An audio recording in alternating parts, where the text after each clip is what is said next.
انسان د ورځو یوه ټولګه ده.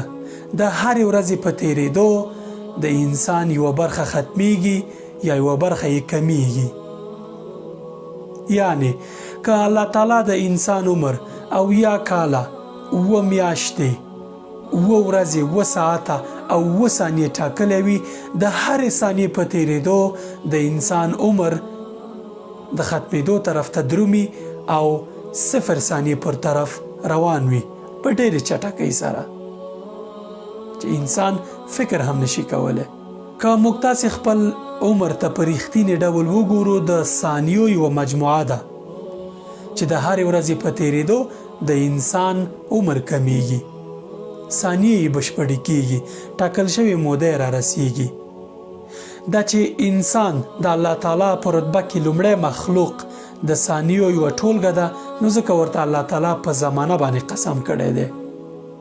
والعصر، الله فرمایي چې په زمانه د زما قسم وي، ان الانسان لفی خسر، بېشکه انسان تاوان کوونکی دی، زیان لیدونکی دی. څنګه تاوان کوونکی دی؟ ځکه د وخت تیریده انسان ته زیان اړوي.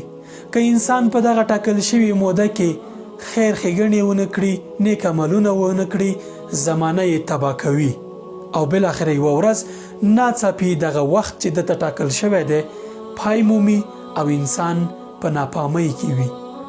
پام یې نه وي چې دغه عمر څومره په چټکۍ د ثانیو ټولګه وه او بالاخره بشپړه شوه، خو ما پکې ښه عمل نه درلود او د دنیا په دغه څو ورځې ژوند کې مې د آخرت لپاره هیڅ توښه نه وه برابره کړې.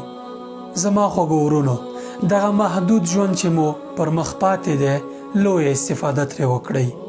د آخرت لپاره پکې یوه توښه برابره کړئ چې سبا ستاسې لپاره دلیل شي او الله تعالی مو له همدې عمله ابدي ژوند جنت ته داخل کړي.